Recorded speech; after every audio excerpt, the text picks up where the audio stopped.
السلام عليكم ورحمة الله وبركاته. الحمد لله وبه نستعين.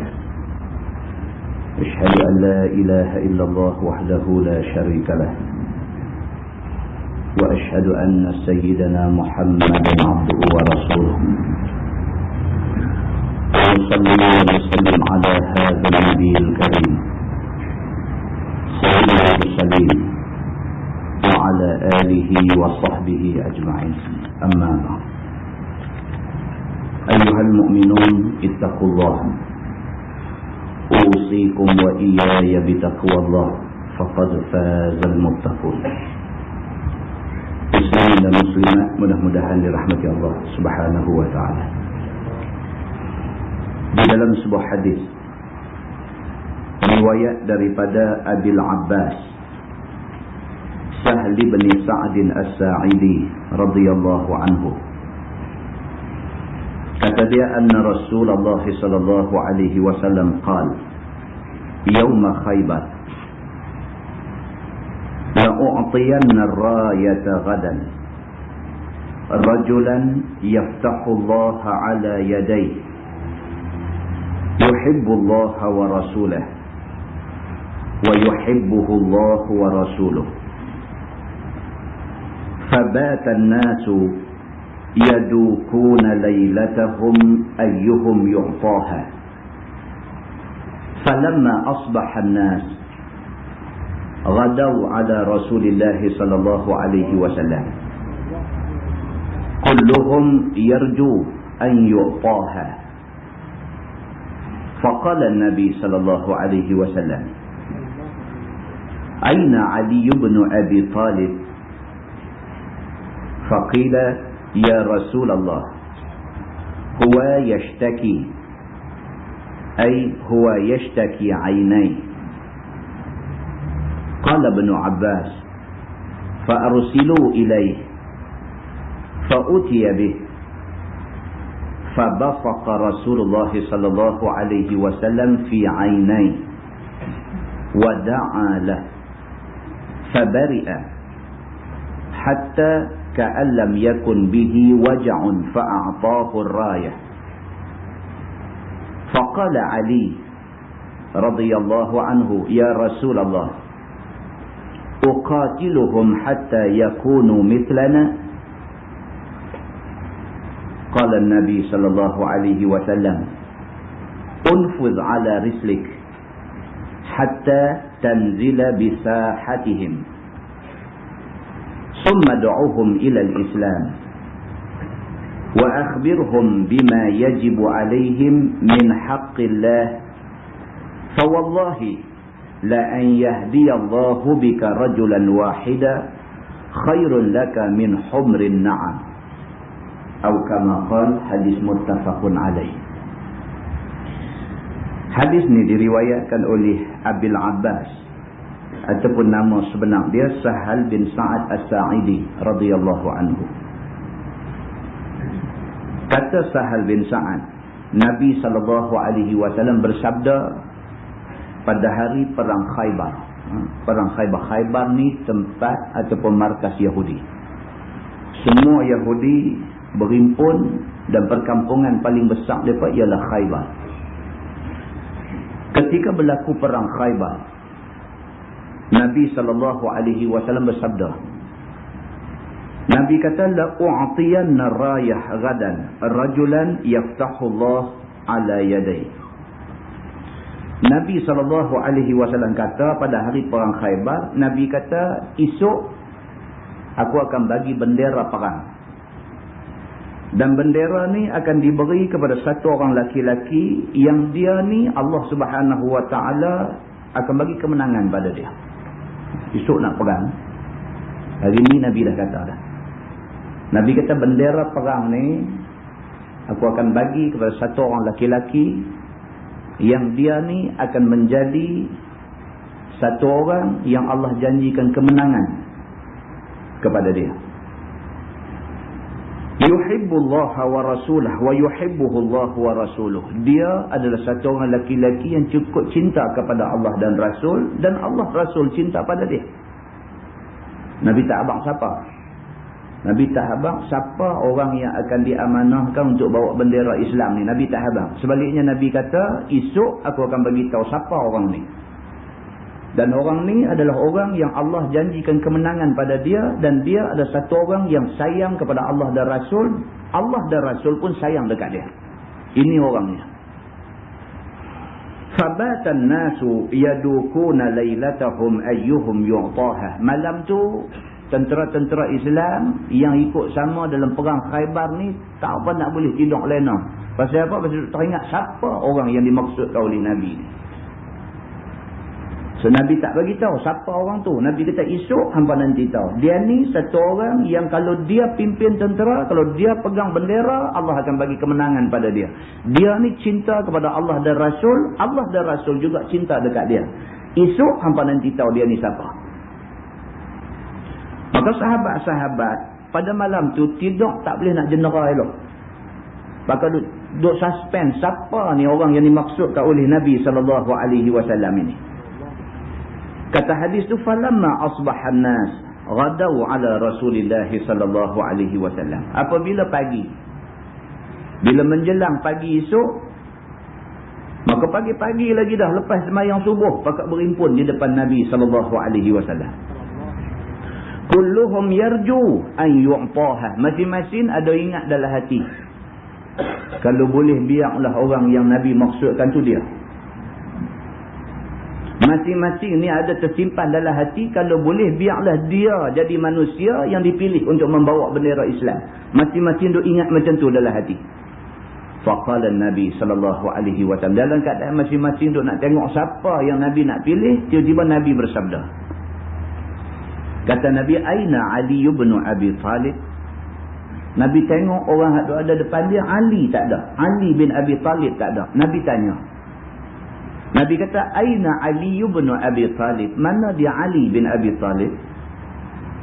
Faqila, orang bagi tahu ke Nabi, ya Rasulullah, huwa yashtaki ainai. Oh dia, ya Rasulullah, Ali tak ada sebab dia lah ni tengah sakit mata. Sidina Ali tak ada sama dengan kita hari ni pasal dia lah ni sedang menderita sakit mata. Dia tengah sakit mata, maka dia tak boleh sama dengan kita pada hari ni. Kata Ibnu Abbas, fa'utiya bih. Orang pun pergi cari Sayyidina Ali, panggil mai juga. Sebab Nabi SAW nak juga Sayyidina Ali ada. Dipanggil Sayyidina Ali, wa mai. Fabasaqa Rasulullah SAW fi ainai wa da'alah fabari'ah. Bila Sayyidina Ali bin Abi Talib mai depan Nabi, Nabi pegang muka dia, Nabi tengok biji mata dia, Nabi ludah masuk dalam mata dia. Nabi SAW fabasaqa Rasulullah SAW, Nabi ludah masuk dalam biji mata dia. Wada'alah, Nabi angkat tangan minta doa kepada Tuhan supaya Tuhan sembuhkan sakit mata yang ditanggung oleh Sayyidina Ali ni. Fabari'ah, tiba-tiba baik sakit mata dia. Oh ni yang kata Nabi SAW seorang Nabi. Allah bagi dekat dia mukjizat begitu. Bila Wa'mai di depan dia Sayyidina Ali, dia pegang muka Sayyidina Ali, dia belek-belek tengok, dia ludah dalam mata Sayyidina Ali. Angkat tangan minta doa dengan kehendak Allah Subhanahu wa taala, fabari'a, sembuh sakit mata ni, tiba-tiba sembuh. Begitu. Hatta kana lam yakun bihi waja', sehingga kan sembuh dia ni seolah-olah tak pernah sakit sebelum ni. Tu dia. Hadisnya kata begitu. Keadaan baik dia tu, keadaan pulih dia daripada sakit mata tu, keadaan itu seolah-olah dia tak pernah sakit mata pun sebelum ni. Pulih seperti sedia kala. Begitu. Fa'a'tahu rayah. Nabi SAW bagi bendera kepada Sayyidina Ali bin Abi Talib. Nabi bagi kat dia. Faqala Ali radhiyallahu anhu, Ali bila Nabi bagi kat dia bendera tu, dia terus kata ke Nabi. Dia kata, ya Rasulullah, uqatiluhum hatta yakunu mithlana. Dia pegang-pegang bendera tu rasa semangat tu. Maka kata Sayyidina Ali bin Abi Talib, dia kata, uqatiluhum hatta yakunu mithlana. Adakah dengan diberinya bendera ni pada aku, maka bermakna aku diperintahkan supaya memerangi musuh kita saat lagi ni sampai mereka masuk Islam. Sayyidina Ali orang muda, tuan-tuan. Sayyidina Ali bin Abi Talib orang muda. Nabi terima wahyu umur 40. Sayyidina Ali merupakan orang yang pertama di kalangan kanak-kanak masuk Islam di depan Nabi SAW. Maknanya dia cukup muda. Bila Nabi wafat, naik Sayyidina Abu Bakar, naik Sayyidina Umar, naik Sayyidina Osman, baru naik dia. Maknanya dia punya turn, dia punya giliran nak naik itu lambat lagi. Bermakna dia muda sangat lagi. Sesuai dengan orang muda, semangat dia tinggi. Semangat. Serah-serah bendera di tangan dia, hak tu dia terbit dulu di depan Nabi. Dia kata, uqatiluhum hatta yakunu mithlana. Adakah dengan serahnya bendera ni kepada aku, bermakna aku disuruh supaya memerangi musuh kita ni sampai mereka ni masuk Islam serupa macam kita? Ditanya Nabi SAW macam tu. Qala Nabi SAW, Nabi jawab ke dia, Nabi kata, unfuz ala rislik hatta tanzila bisahatihim summa du'uhum ilal Islam. Nabi kata, dah, aku tak suruh macam tu. Nampak? Tuan-tuan tengok Nabi. Nabi ni dia kerja dia kalau enjin kereta ni Nabi buat tuning. Bila bunyi kasar sangat deras sangat tu, Nabi tune bagi slow sikit. Nabi tak jual petrol. Bila tengok Syekh ni api menyala kuat, dia tak ambil petrol juris bagi menyala terus dah. Sebaliknya Nabi kontrol api tu. Sayyidina Ali bin Abi Talib semangat bagus. Tapi semangat sampai nak hangus diri, tak bagus. Sayyidina Ali bin Abi Talib dapat bendera, terus kata dekat Nabi, ya Rasulullah, adakah dengan serahnya bendera ni dekat aku, bermakna aku nak pergi perang dengan mereka ni sampai mereka masuk Islam? Nabi kata, dah, aku tak suruh macam tu. Unfuz ala rislik. Nabi kata, dah, pelan-pelan. Nabi kata, pelan-pelan, jangan buat gopoh macam tu. Hatta tanzila bisahatihim, kamu pi sampai di halaman tempat mereka ni, tempat musuh yang kita nak serang dalam perang Khaybar ini, kamu pi sampai di halaman rumah mereka, summa du'uhum ilal Islam, kemudian kamu seru mereka kepada Islam. Nabi suruh macam tu. Tak usah gopoh, tak usah duk lompat, tak usah nak selesai semua benda dalam satu malam. Kita tak boleh buat satu malam. Nabi bawa dakwah Islam, tuan-tuan, 23 tahun. Daripada hari Nabi dilantik menjadi Nabi sampai Nabi wafat, 23 tahun. Quran duk turun 23 tahun. Itu Nabi buat kerja Islam 23 tahun. Adakah kita yang bukan Nabi ni, yang manusia biasa, yang juga penuh dengan danuk dosa, dalam-dalam duk nak Islam, buat dosa lagi kita ni? Dalam keadaan kita ni orang yang ada masalah macam tu, boleh buat kerja Islam dalam satu malam, boleh buat kerja Islam dalam seminggu, boleh selesai kerja Islam dalam sebulan, boleh selesai dalam masa setahun. Kalau Nabi perlu 23 tahun untuk komplit dakwah Islamiah yang dia bawa, kita mau lebih pada tu. Kalau Nabi SAW manusia yang mendapat bantuan Allah Subhanahu Wa Taala, manusia yang dibekalkan dengan mukjizat oleh Allah Subhanahu Wa Taala, manusia yang bersih daripada cemak-cemak dosa, manusia yang macam ni bersih, macam ni punya dianggap sebagai Habibullah, dianggap sebagai Khalilullah, dianggap sebagai kekasih Allah. Allah letakkan 23 tahun masa untuk Nabi berjaya dalam dakwah Islamiah yang Nabi bawa. Takkan kita boleh selesai dalam masa singkat.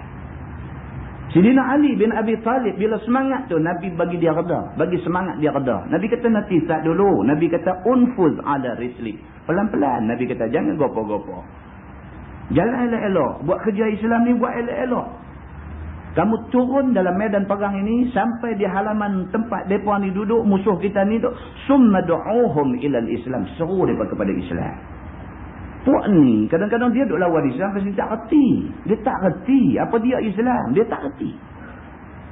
Sebahagian daripada mereka baca Quran pun tak reti. Macam mana tuan-tuan nak anggap dia ni nak reti isi kandungan Quran dan hadis Nabi? Baca Quran pun tak reti. Pi dekati mereka ni, udu'uhum ilal Islam. Seru mereka, bagi mereka reti apa dia Islam. Kalau mereka reti, mereka tak lawan. Islam ni bukan jahat. Islam ni bukan ganas. Islam ni bukan macam yang orang duk cerita, macam orang duk kata. Islam ni bukan seronok nak pergi potong tangan orang. Islam ni bukan saja seronok nak pergi rejam orang dengan batu. Islam tidak seganas yang digambar oleh setengah orang. Islam ni cantik. Tapi apabila orang tak faham, apabila orang tak jelas tentang Islam, maka dia jadi satu orang yang nak marah ke Islam. Tak ada sebab nak marah kepada Islam. Ud'uhum ilal Islam. Kamu pergi seru mereka kepada Islam. Kamu terang dekat mereka Islam ni apa. Adakah Islam ni nak bagi susah dekat mereka ataupun Islam ni nak bagi senang kepada mereka? Pergi terang dekat mereka. Wa akhbirhum bima yajibu alaihim min haqqillahi ta'ala fi. Nabi kata pergi terang dekat mereka, pergi habaq dekat mereka apa kewajipan yang mereka mesti tunaikan kepada Allah Subhanahu wa taala. Pergi habaq dekat mereka benda ni. Bagi tahu dekat mereka hang ni pun Tuhan yang buat. Kamu tahu tak kamu ni Tuhan buat.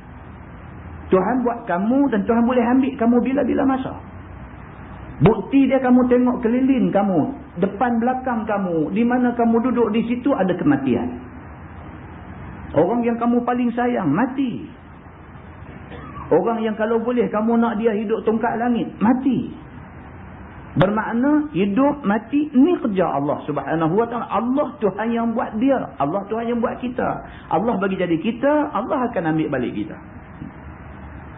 Sesuai dengan Allah bagi begitu banyak jasa dekat kita, bagi peluang kita hidup atas dunia, tuan-tuan. Ini jasa Allah bagi kat kita. Kita berpeluang duduk atas dunia ni, boleh menghirup udara dia, diberi kesihatan dekat kita, bagi kesenangan, keamanan, ketenteraman, ada RM2 untuk belanja dan sebagainya, bagi lagi anak pinak keluarga dan sebagainya. Dengan ada semua-semua benda ni, kita rasa selesa duduk dalam dunia ni. Ini anugerah Allah dekat kita. Kenapa kita tak boleh terima kasih kepada Allah? Bagi tahu kat mereka benda-benda ni. Bukti dia bila kamu ditimpa susah, mulut kamu dengan sendirinya sebut minta Allah Subhanahu wa taala tolong kamu. Manusia bila sakit-sakit aja Allah keluar di mulut. Pasal apa sebut Allah?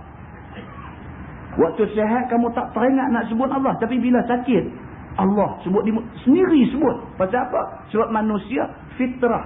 Memang dah asal kejadian manusia bila dia tersepit dia panggil Tuhan. Dia panggil Allah. Nabi SAW kata dekat Sayyidina Ali, ud'uhum ilal Islam, seru mereka kepada Islam, wa akhbirhum bima yajibu alaihim min haqqillah. Pergi bagi tahu dekat mereka apa yang mereka patut buat untuk nak memenuhi hak Allah Subhanahu wa taala. Nabi kata, fa wallahi la an yahdiyallahu bika rajulan wahida khairun laka min humrin na'am. Nabi kata, demi Allah, aku bersumpah dengan nama Allah Subhanahu wa taala, kalaulah sekiranya kamu boleh pergi bercakap tentang Islam di depan orang-orang yang marah Islam ni, kalau kamu boleh bercakap depan mereka tentang Islam dan dengan cakap kamu itu mereka dapat hidayah Allah, maka itu khairun laka min humrin na'am. Itu lebih baik kepada kamu daripada kamu dianugerahkan binatang yang merah-merah. Orang Arab, dia kalau dapat unta merah, itu kebanggaan dia. Maka Nabi SAW ra'i kebudayaan Arab, adat orang Arab, dia sebut humrin na'am. Kalau dia dapat unta merah, ya tu cukup hebat ke dia. Kalau hak tu kamu kata hebat, lebih hebat lagi kalau sekiranya kamu boleh tarik seorang musuh Islam jadi orang yang nak kepada Islam. Itu lebih baik bagi kamu. Hadis itu muttafaqun alaih, sepakat semua ulama hadis mengatakan itu hadis sahih. Muslimin dan muslimat yang dirahmati Allah sekalian. Ini Islam, tuan-tuan. Ini Islam. Islam suruh kita pergi cari orang buat kawan. Islam tak suruh kita tambah musuh. Kita tambah musuh, kita susah. Kita tambah daripada 5 orang, kita buat bagi jadi musuh 10 orang. Kerja dakwah kita susah. Kita nak buat apa pun susah. Tapi kalau daripada 5 orang kawan, kita pergi tarik, tambah seorang lagi jadi 6. 6 lebih baik daripada 5. Kalau kita boleh tarik lagi 60 orang, cukup baik apa yang kita buat. Bukan baik dari segi dakwah Islamiah, bahkan baik dari segi janji ganjaran daripada Allah Subhanahu wa taala. Sehingga kan Nabi SAW waktu nak lepas pasukan tentera turun di dalam perang Khaybar, dan Nabi pilih Sayyidina Ali bin Abi Talib jadi ketua. Sayyidina Ali minta nak turun cara kasar, cara agresif. Adakah aku perlu perang mereka ni semua, paksa mereka masuk Islam? Nabi kata, tak, bukan itu cara kita. Nabi kata, kamu pergi turun elok-elok, kamu sampai di sana, kamu terang tentang Islam dulu dekat mereka. Bagi mereka faham tentang Islam dulu. Terang pasal apa mereka patut menerima Allah sebagai Tuhan, menerima Islam sebagai agama, sebagai cara hidup mereka. Aku terang elok-elok dekat mereka.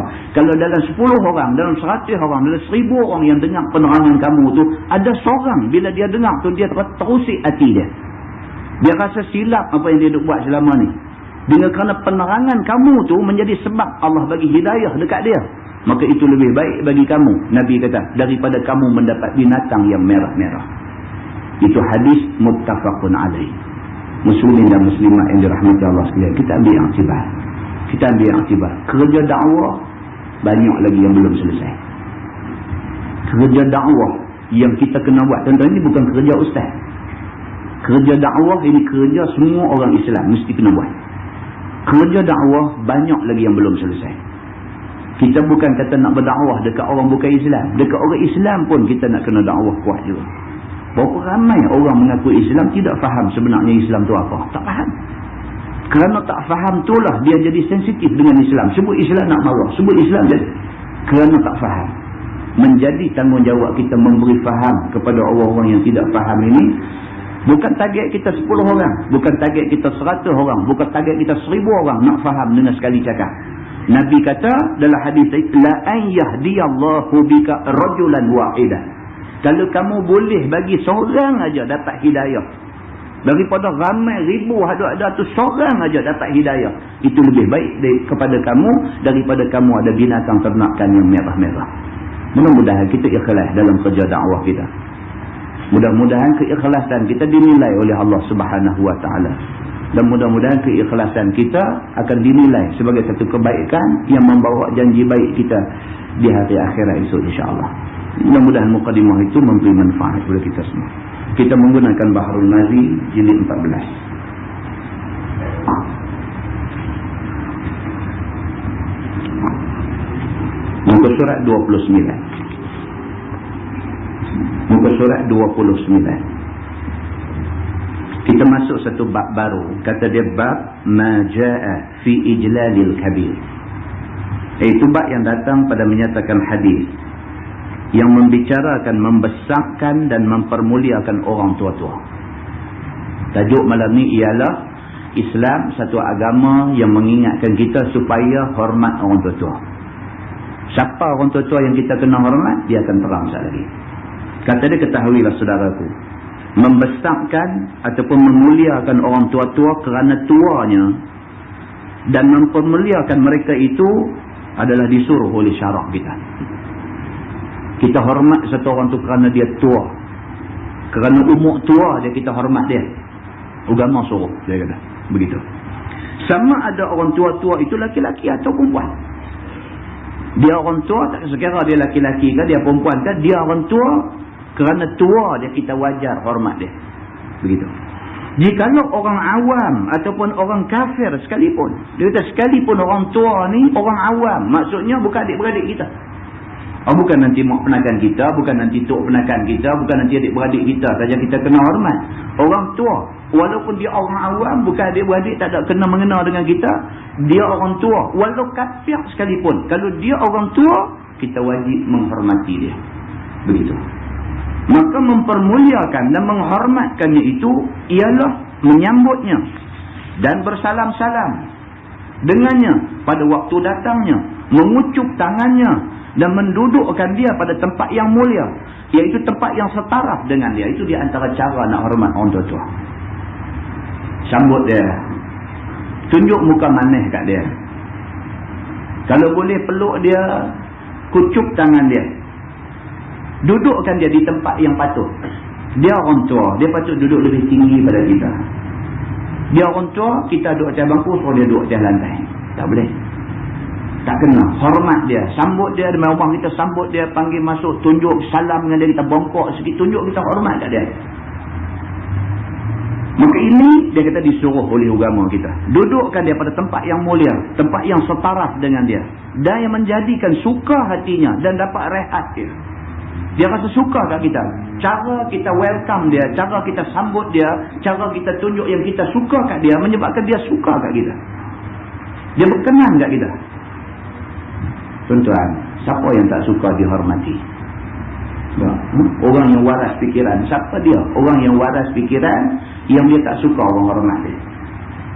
Ada, semua orang suka. Semua orang suka kalau orang hormat dia. Suka. Tak ada orang dalam dunia ni suka orang benci dia, suka orang cemoh dia, suka orang rosakkan nama dia, suka orang fitnah dia, suka orang jahanamkan dia. Tak ada orang suka macam-macam ni, tak ada siapa suka. Sebaliknya semua orang suka kalau orang hormat pada dia. Nah, demikianlah dengan orang tua. Orang tua lebih lagi, dia rasa dia perlu dia hormati kerana dia orang tua.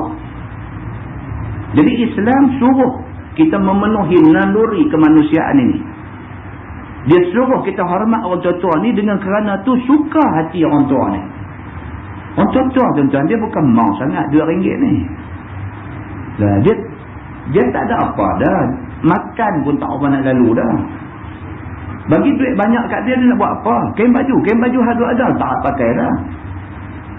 Raya atau lepas orang bagi kain pelikat 4 lay dekat dia. 4 lay tu baru pakai selai.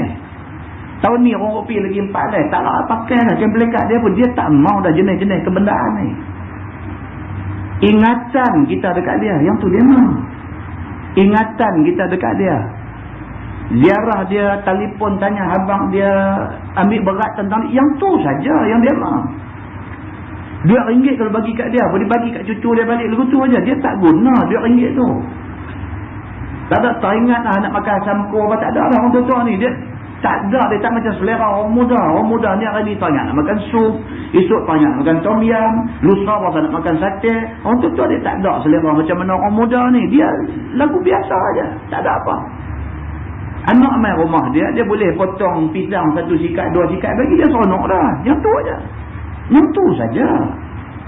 Tanya abang dia buat masak apakah lebih sikit, dia hantar 1 mangkuk kat dia, tu aja. Seronok lah. Muslimin dan muslimat yang dirahmati Allah sekalian, kita buat macam tu kat dia, kita boleh ambil hati dia, dia rasa rehat. Dia nak menghabiskan sisa-sisa umur dia tu, dia rasa selesa, dia rasa rehat. Anak tak bagi masalah dekat dia, anak tak bagi sakit kepala dia, anak bagi penghormatan kepada dia, apa yang dia nak. Begitu. Maka memperbuat besar dan hormat akan mereka itu, yang demikian itu dapat balas daripada Allah Subhanahu Wa Taala. Bukan buat takat ambil hati aja, Allah balas dengan balasan kebaikan kepada orang yang buat baik kepada orang tua.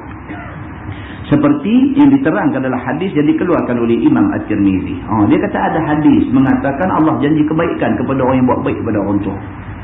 Hadis tu an Anas bin Malik radhiyallahu anhu qala Rasulullah sallallahu alaihi wasallam, ma akrama syabun shaykhan li sinni illa qayyadallahu lahu man yakrimuhu 'inda sinni. Maksud dia diriwayatkan daripada seorang sahabat Nabi sallallahu alaihi wasallam. Nama sahabat tu Anas bin Malik radhiyallahu anhu.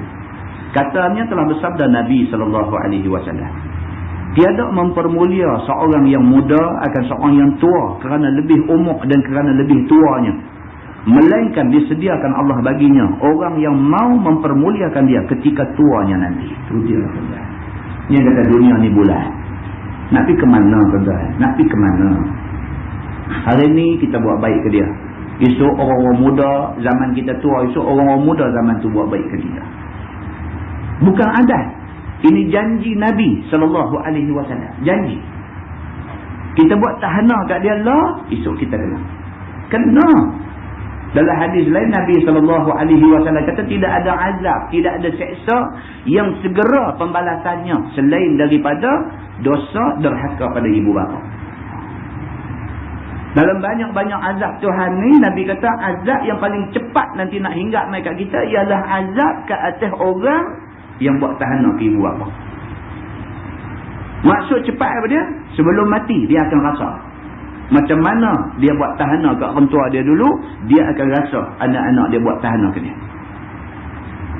Muslimin dan muslimat yang dirahmati Allah sekalian, kita kena ingat ini pesan dalam agama kita. Dan pesan kalau Quran sebut, kalau Nabi sebut dalam hadis, ini pesan yang benar. Tidak ada pesan yang tipu, dusta dan palsu dalam Quran dan hadis Nabi SAW. Begitu. Kata At-Tirmizi, ini hadis gharib, tiada kami ketahui melainkan daripada ini syekh. Masalah mempermuliakan orang-orang tua itu memanjangkan umur.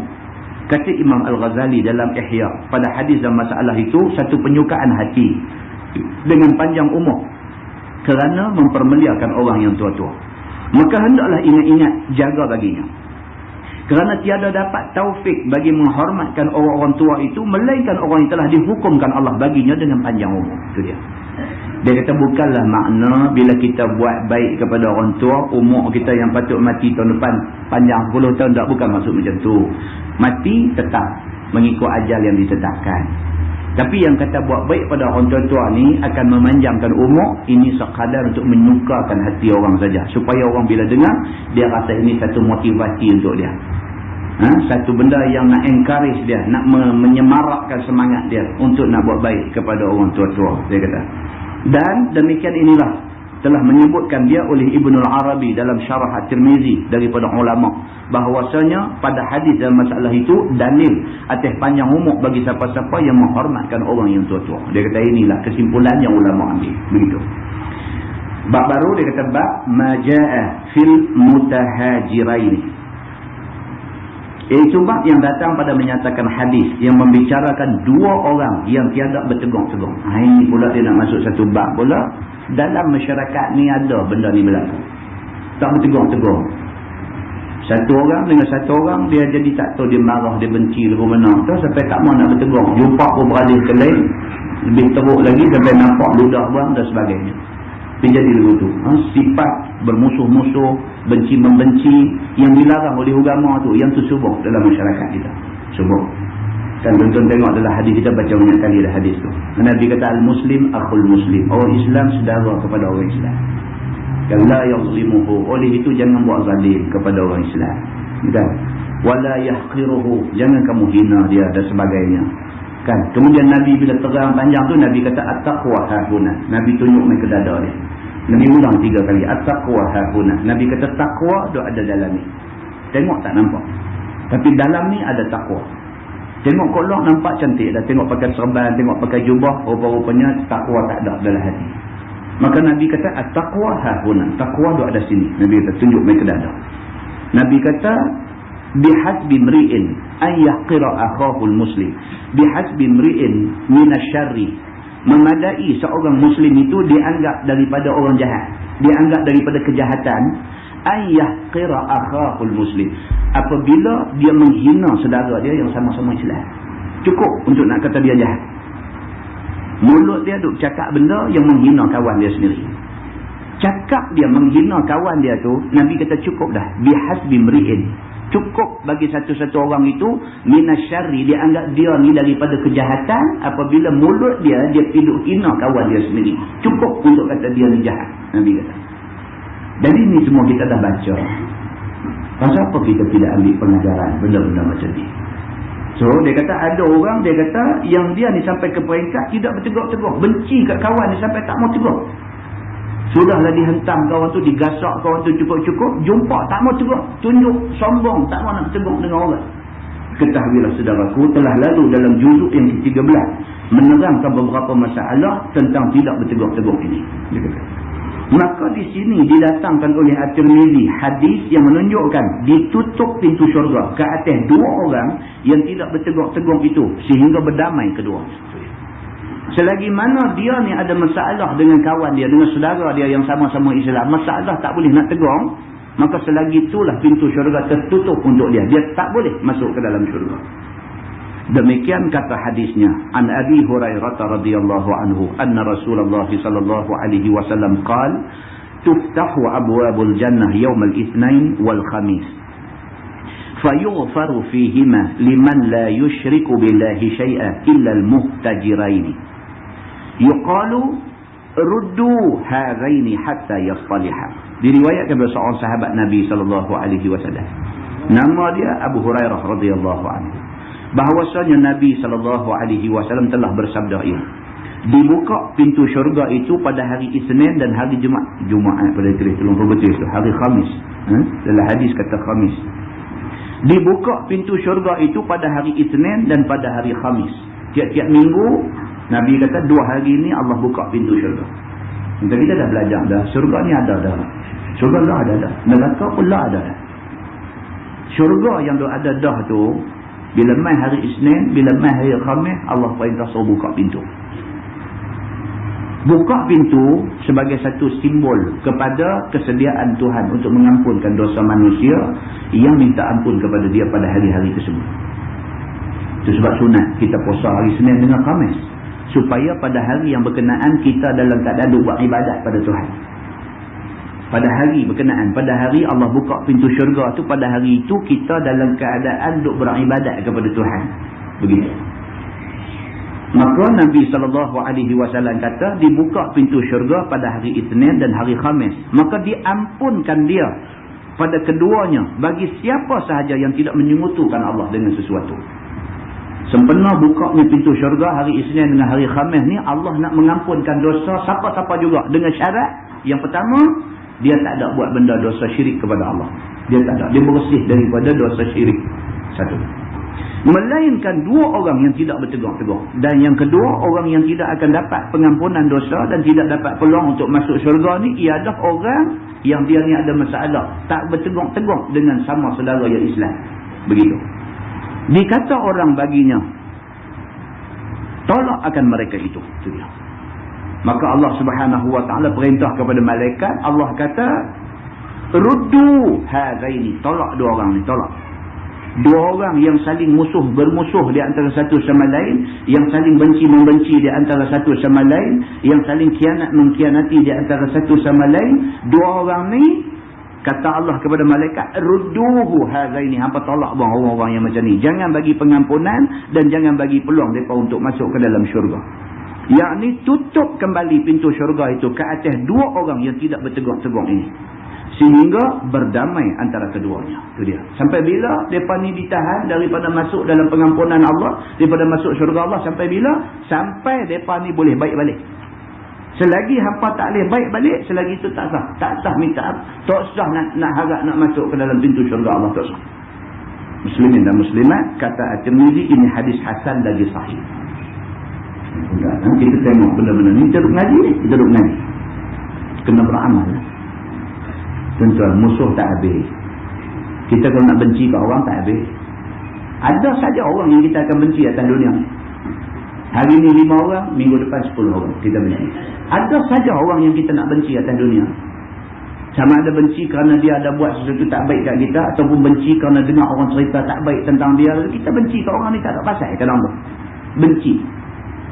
Muslimin dan muslimat yang dirahmati Allah sekalian. Kata At-Tirmizi, ini hadis hasan lagi sahih. Tajuk baru. Dia kata bab ma jaa fi sabri. Itu bab yang datang pada menyatakan hadis yang membicarakan tentang sabar. Dia cerita pasal sabar pula. Ketahuilah saudaraku, sabar itu ada satu perangai yang terpuji pada syarak. Sabar ni bagus. Yang abang yang tulis sabar bagus. Kita pun tahu kata sabar bagus. Cuma kita tak boleh nak sabar. Yang tu aja. Yang kita tak tahu. Banyak benda baik yang kita tahu kata baik, tapi tak payah nak buat, dia tak apa nak boleh. Kan? Banyak lah ni tajuk lah kita baca di masjid kita ni, masjid Padang Temuzu ni, semua tajuk nak suruh buat baik belakang kan. Agama suruh sabit daripada Quran, sabit daripada hadis Nabi. Kita tahu benda tu agama suruh, tapi kadang-kadang tak boleh buat, tak boleh nak buat. Sabar ni memang cukup baik, tapi nak buat tu, nak melaksanakan perintah kesabaran itu, ya Allah, bergeraklah. Kadang-kadang tak boleh nak sabar.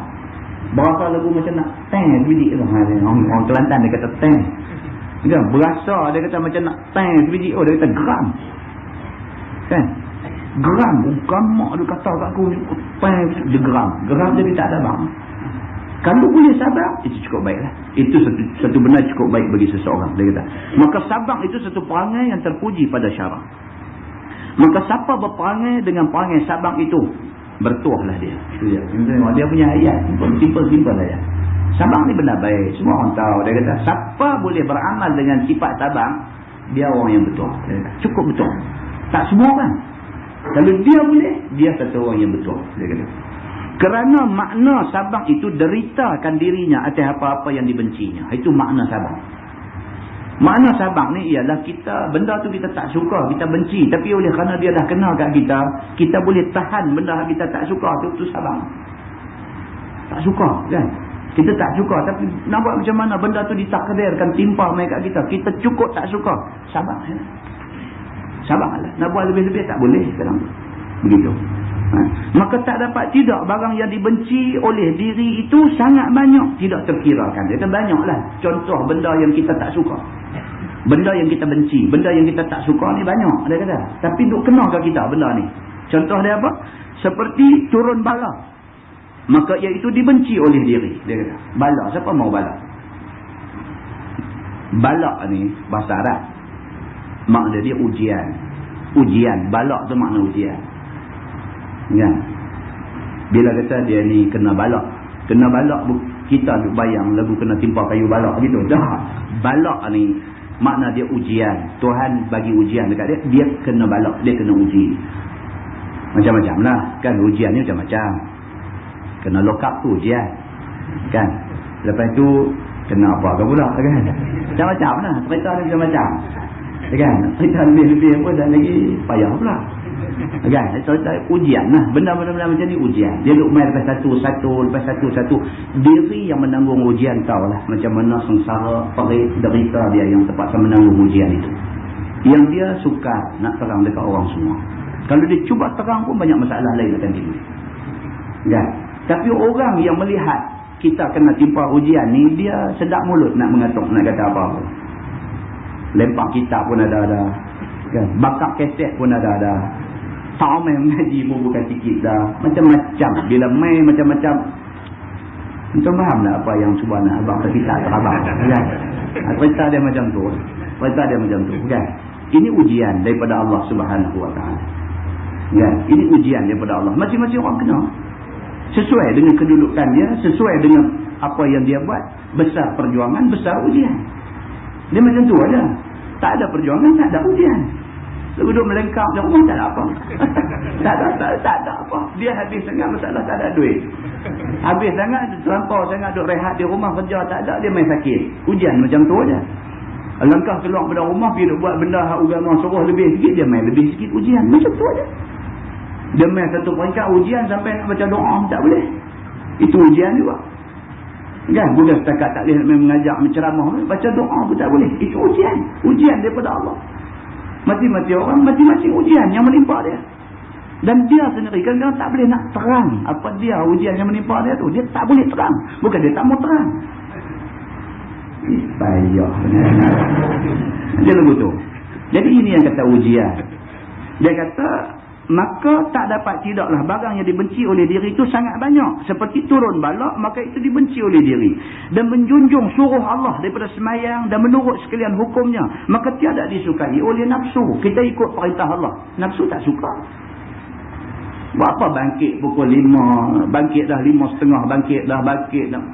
Pergi pancok, mandi, manda apa semua, semayang, jalan pergi ke masjid, semayang subuh dan sebagainya. Buat apa? Baik tidak. Pejabat masuk 8:30. Pukul 7 bangkit, apa salahnya? Bangkit pukul 7, mandi, siap, apa semua pergi kerja. Bukankah bagus macam tu? Daripada bangkit pukul 5 pagi, time to time sedap tidur, kita dah nak kena bangkit semayang. Tapi itu perintah Allah. Nak buat macam mana? Kena bangkit. Nafsu tak suka. Tetapi kalau kita sabar dengan benda hak nafsu kita tak suka, besar ganjaran di sisi Allah. Ini yang dia nak beritahu kat kita tentang sabar. Dan menjauhkan apa haram, dan sekalian yang ditegah sabar itu keberatan atas diri. Kita nak tinggal benda haram, susah. Pasal kita suka dengan benda-benda haram ni, kita suka. Bila tersebar satu berita sensasi kan, kita suka menyambung cerita-cerita tu kan. Cerita sensasi, kita sebar-sebarkan sambil duduk minum bayang sapi saja. Kita sebar-sebarkan benda tu. Merebak habis semua, merata tempat kan. Dalam kadang kita pun tak tahu ujung pangkai cerita tu macam mana, dia boleh berlaku macam mana, pasal apa pergi jadi macam tu, kita tak tahu. Jadi dengan kerana kita dalam keadaan tak tahu, kita pergi duduk sebar cerita, tambah stay dua lagi, tambah pula nak pergi sedap cerita. Maka akhirnya dengan kerana cerita kita tu, ada orang yang menerima akibatnya. Muslimin dan muslimat yang dirahmati Allah sekalian. Dan menjauhkan apa haram dan sekalian yang ditegah syarak itu keberatan atas diri. Maka semua itu dideritakan oleh manusia. Dan tahu diri itu menjunjung taat dan menjauhkan maksiat dan deritakan apa sakit demam, azab sengsara di dalam satu ahwal dan sebagainya. Ini semua kalau kita boleh sabar, kita orang yang betul. Itu maksudnya. Bermula dalil yang menunjukkan atas terpuji perangai sabar itu ialah Quran dan hadis Nabi. Itu cantik. Apa pun dia kata balik kepada Quran, balik kepada hadis Nabi. Apa Quran kata, apa Nabi kata tentang sabar ni. Setengah daripada hadis itu ialah barang yang dikeluarkan oleh Imam At-Tirmidzi. Kata dia, an Abi Sa'id radhiyallahu anhu, anna nasan minal ansar sa'alun Nabiy sallallahu alaihi wasallam fa'atahum. Diriwayatkan oleh seorang sahabat Nabi sallallahu alaihi wasallam. Nama dia Abi Sa'id Al-Khudri radhiyallahu anhu. Bahawasanya beberapa orang sahabat daripada kaum Ansar telah meminta mereka itu akan sedekah atau apa-apa makanan pada Nabi sallallahu alaihi wasallam. Maka diberi oleh Nabi kepada mereka itu. Berlaku satu kes, dia kata. Sahabat Ansar. Sahabat Ansar maksudnya sahabat Madinah, orang Madinah. Miskin, duit tak ada, sampai nak beli makan pun tak ada duit. Jumpa Nabi sallallahu alaihi wasallam. Jumpa Nabi. Bila sampai depan Nabi, bagi tahu betul-betul, ya Rasulullah, kami ni tak ada duit lah, sampai nak beli makan pun duit tak ada, begitu begini dan sebagainya. Minta Nabi tolong. Nabi SAW satu orang manusia tak boleh dengar orang minta tolong. Yang kata Nabi kita ni tak boleh dengar orang minta tolong. Maka dia kata dalam hadis tu, fa'a'atahum. Nabi pun pergi ambil apa ada dalam rumah dia, bagi dekat puak Ansar.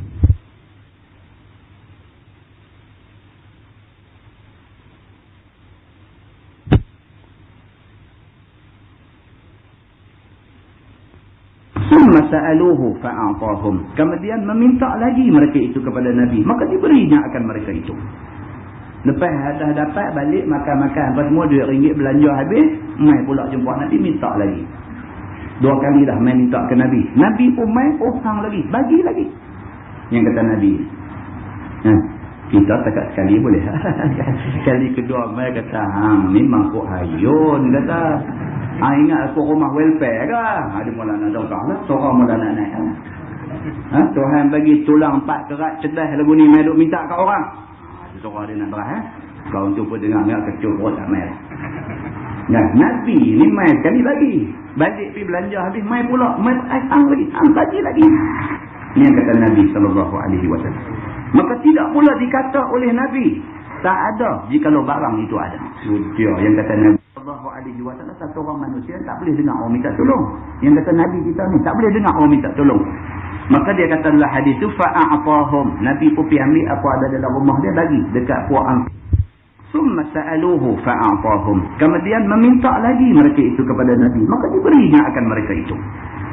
Lepas dah dapat balik makan-makan apa semua, RM2 belanja habis, mai pula jumpa Nabi, minta lagi. 2 kali dah mai minta ke Nabi. Nabi pun mai hang lagi, bagi lagi. Yang kata Nabi, kita takat sekali boleh. Kali kedua mai kata, hang ni mangkuk hayun, kata. Ingat aku rumah welfare ke? Ada mula nak dongkang lah. Seorang mula nak naik lah. Tuhan bagi tulang 4 kerat cedah lagu ni, mai duk minta kat orang. Seorang dia nak berah. Kau tu pun dengar kecut perut tak mai lah. Nah, Nabi ni mai sekali lagi. Balik pergi belanja habis, mai pula. Mai hang lagi. Hang bagi lagi. Ini yang kata Nabi SAW. Maka tidak pula dikata oleh Nabi, tak ada jikalau barang itu ada. Dia yang kata Nabi. Lagilah rumah ada benda, lagi tu nak bagi kat orang. Tak erti nak mohong. Tak erti nak mohong. Banyak mana ada, habang sungguh-sungguh. Ada pun banyak mana, bagi lagi kat orang. Begitu yang kata Nabi. Dan tiada ia berbuat bakhil dan membalas dengan cakap yang menyakitkan hati. Nabi ni bakhil dak sekali-kali. Bukan sifat Nabi. Dak sekali-kali. Bakhil ni dak sekali-kali. Bahkan bukan setakat tak bakhil. Nabi ni kot nak bagi sakit hati orang, dak langsung. Tak reti nak bagi sakit hati orang. Ada tuan-tuan, dalam masyarakat kita ada orang macam ni, jenis orang Melayu kata keramat hidup. Dia sampai orang kata siapa marah kat dia ni, orang tu jahat. Dia keramat hidup. Dia bukan reti marah ke orang, dia tak reti buat khianat ke orang, dia tak reti bagi sakit hati orang, tak reti. Dia baik. Baik punya manusia. Hang duk kata dia jahat, jahat. Kita kata dulu. Nabi SAW ni sifat macam ni. Yang ingat beberapa bulan lepas kita baca cerita hadis Anas bin Malik. Dia kata, khadam tu Rasulullah SAW 10 sinin. Aku jadi khadam Nabi 10 tahun. Anas kata, 10 tahun aku jadi khadam Nabi. Dalam satu hadis lain kata 9 tahun aku jadi khadam Nabi. Dalam tempoh 9 tahun, 10 tahun tu, tak pernah sekali dia kata telinga aku dengar Nabi kata kat aku. Tentang boleh bayang 10 tahun. Tak pernah Anas yang jadi khadam Nabi ni, tak pernah Anas dengar Nabi kata kat dia. Jokah tak sekali-kali. Pun tak pernah dengar. kita menikah dengan bini kita 5 tahun, 10 tahun, Allahu Akbar. Tanya bini, tanya kita bila pun baik kita ni. Tanya bini kita ni nak tanya ni Ustaz Samsuri macam mana ada rumah. Dia jeleh mulut lah, tanya buat malu kita je. Kan? Dia kata barang angin satu badan. Dia duk main macam tu kau lah. Dia kata angin satu badan. Jangan dia buat silap. Dia kata goreng telur. Kita goreng telur mata kebau. Rupanya dia mau telur dada. Kan? Buat main telur mata kebau, punggai pinggang perang pecah-pecah. Dia yang ni bukan angin satu badan. Putih beliau satu badan. Ada orang macam tu ada. Nabi SAW tak ada lah. Macam-macam ni punya sifat mazmumah macam ni tak ada langsung ke Nabi. Tak usah carilah. Tak ada dalam diri Nabi.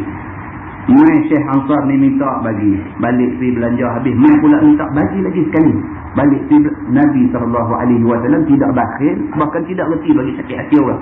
Tak reti. Kata dia, summa sa'aluhu. Summa qala, ma yakunu indi khairin falan addakhirahu ankum. Kemudian sabda Nabi SAW pada akhir pemberiannya. Mai dah Nabi bagilah. Nabi bagi juga. Lepas Nabi bagi itu, Nabi pun kata, kerana mengajar akan mereka itu. Nabi bukan kata nak bagi sakit hati. Tapi Nabi kata dengan tujuan nak bagi pengajaran kepada mereka ni. Kata Nabi, hai kaum, barang yang ada pada aku, maka tidaklah aku simpan taruh akan dia daripada sekalian kamu. Bahkan telah aku beri pada sekalian kamu apa yang ada. Nabi habaq dekat mereka macam tu. Nabi kata, wahai sahabat-sahabat aku habaq betul-betul. Benda kalau ada dalam rumah aku tak pernah simpan. Aku tak pernah sembunyi daripada pengetahuan kamu semua. Hak mana ada, kalau hampa nak aku bagi. Aku tak simpan sikit pun untuk aku. Nabi kata begitu. Kerana aku amat suka kepada baik. Nabi kata, aku suka buat kebaikan. Itu maksudnya. Nabi kata, aku suka buat kebaikan. Kalau dalam rumah aku ada kurma, ada 3 biji. Kamu mai, aku bagi 3 biji. Muslimin dan muslimat yang dirahmati Allah. Saya pernah dengar cerita isteri Nabi, kurma ada sebiji. Mai orang susah minta nak makan. Tak ada makanan nak makan. Mai minta. Daripada isteri Nabi minta nak makan. Ada sebiji aja kurma dalam rumah Nabi ni. Sebiji aja. Dan sebiji itu Aisyah duk taruh untuk nak buat buka puasa. Nabi dengan dia puasa hari itu. Nak buka puasa dengan sebiji kurma. Nak belah orang setengah. Allah uji Nabi. Itu kata Nabi. Ujian dia lagi dahsyat. Mai satu orang bawa anak kecil minta makanan. Sebab tak ada benda nak makan. Aisyah ni tak ada arah. Dia teringat kurma pun ada sebiji. Tu saja dia nak makan dengan Nabi buka puasa sekali. Koyak kurma tu bagi sebelah. Bagi sebelah padan dengan anak kawan ni dia makan. Perempuan ni tak ada makan lagi. Dah habis anak dia makan, abang kata lapang lagi. Tak ada arah, dia pun bagi sebelah lagi. Habis, dalam rumah tak ada apa. Tak ada apa. Bila dah bagi, habis semua selesai, dia pun minta maaf banyak-banyak. Ada pun sebiji itu aja, aku pun dah bagi semua. Cuba pergi tengok kat rumah orang lain. Bila Nabi SAW balik, Aisyah beritahu ke Nabi. Aisyah kata, ya Rasulullah, tadi satu orang perempuan bawa anak kecil minta makan, aku bagi semua, dia nak lagi, aku bagi semua. Tak ada apa dah di rumah kita ni. Nabi kata, tak apa. Kalau macam tu, kita buka puasa dengan ayam. Nabi kata. Kemudian Nabi kata dekat dia, walaupun sebelah tamar, bisyiqqi tamrah, Nabi kata, walaupun dengan sejorai sebelah tamar, kalau kamu bagi ikhlas kerana Allah kamu bagi itu, sebelah tamar itu cukup untuk mendindingkan kamu daripada api neraka. Nabi kata, tuan-tuan. Tak usah bagi seguni. Kalau kamu ada pun sebiji aja, sebiji itu kamu boleh koyak bagi setengah. Kamu bagi itu kerana mencari keredaan Allah. Sebelah kurma itu cukup untuk mendindingkan kamu daripada api neraka Allah. Nabi kata macam tu. Tak marah, tak apa. Buka puasa dengan ayat. Muslim dan muslimat yang dirahmati Allah sekalian. Itu dia. Ini cerita yang ada dalam Islam. Cerita tentang macam mana Nabi SAW, idola orang Islam. Hidup dia begitu. Baik, sebagai firman Allah Subhanahu wa taala dalam Quran, a'udzubillahi minasyaitonir rajim, wa innahu lihubbil khairi lasyadid. Kita sudah dengar ayat ni. Kan? Ayat ni nak cerita tentang Nabi. Wa innahu lihubbil khairi lasyadid. Dan bahawasanya maksudnya Nabi itu bersangatan suka kepada berbuat baik. Yang kata Nabi Muhammad ni dalam soal-soal khair maksudnya kebaikan. la syadid. Nabi ni ekstrim, suka sangat kepada kebaikan. Kalau benda tu benda baik, susah senang Nabi akan buat benda baik. Itu yang dikatakan Nabi. Firman Allah, a'udzubillahi minasyaitanirrajim. Sambung hadis tu, wa may yastaghni yughnihillah. Dia kata, wa may yasta'fif yu'iffakullah. Dan barang siapa minta pada Allah kiranya kaya dan tidak kiranya minta sedekah, nescaya dijadikan Allah akan dia tidak minta sedekah, tidak tadah tangan ke sana kemari, bahkan bersungguh-sungguh ia berikhtiar mencari rezeki dengan jalan yang halal dan dengan menutup malu. Maksudnya melihara maruah dia. Barang siapa minta kat Tuhan, minta supaya Tuhan bagi dekat dia satu kehidupan yang tak minta pada orang. Maksud dia kaya lah. Kaya ni bukan maksud kaya ada duit juta-juta, bukan maksud ada duit ratus-ratus ribu, bukan maksudnya ada duit ribu-ribu. Maksud kaya ni cukup. Orang kaya tu cukup. Kalau dia dapat 500 sebulan, 500 cukup untuk dia. Kaya, dia orang kaya. Tapi kalau dia dapat 10,000 sebulan, 10,000 tak pernah cukup, dia miskin.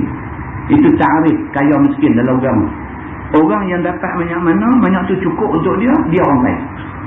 Orang yang dapat banyak mana, banyak tu tak cukup untuk dia, dia miskin. Maka barang siapa yang minta dekat Allah, dia minta, ya Allah bagilah dekat aku sifat sempurna, sifat rasa cukup dengan apa yang ada. Dalam bahasa tasawufnya dia kata qana'ah. Sifat qana'ah, qaf nun alif ain ta marbutah tu. Qana'ah. Qana'ah maksudnya dia rasa cukup dengan apa yang ada. Dia minta dekat Tuhan, minta, ya Allah bagilah dekat aku rasa qana'ah, rasa cukup dengan apa yang ada. Kalau dia minta macam tu, Allah akan bagi macam tu kat dia. Nabi kata.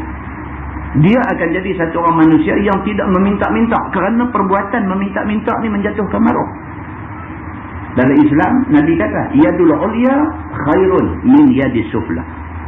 Tangan hak atas hak duk bagi, maksud dia lebih baik daripada tangan bawah hak duk minta ke orang. Nak boleh jadi tangan yang memberi, kena ada duit. Tak ada duit nak bagi macam mana? Maka Islam, orang Islam ni ada daya usaha untuk berusaha cari rezeki. Bila ada rezeki, mudah untuk dia nak buat kebaikan. Begitu. Maka dalam hadis ni Nabi SAW kata, barang siapa minta dekat Tuhan supaya Tuhan jadikan dia orang yang cukup dengan apa yang ada, Tuhan akan bagi dia cukup. Dan Allah akan pelihara dia daripada jatuh maruah kerana sifat meminta-minta. Dan barang siapa minta pelihara diri daripada aib dan daripada benda yang haram, nescaya dipelihara Allah akan dia. Kalau dia minta supaya dia ni dipelihara daripada aib, Tuhan akan pelihara dia daripada aib, daripada malu kerana meminta-minta pada orang. Sabda Nabi SAW lagi, wa man yatasabbar yusabbirhu Allah, wa ma u'ti ahadun syai'an huwa khairun wa awsa'u min as-sabr. Dan barang siapa yang menuntut sabar dan tidak keluh kesah, nescaya disabarkan dia oleh Allah. Demikian juga siapa yang selalu doa minta dekat Tuhan supaya Tuhan bagi kesabaran dekat dia, maka Tuhan akan bagi dia jadi orang yang sabar dan dia bukan orang yang keluh kesah. Serta Allah Subhanahu Wa Taala akan bagi jalan untuk melepaskan dia daripada balak yang disabarkan itu. Dan kalau dia sabar, lambat laun Tuhan akan lepaskan dia daripada zaman kepayahan kerana sabar dia tu. Kena sabar. Bila kena musibah, kena sabar. Sabar. Walaupun hati rasa tak sabar, kena sabar.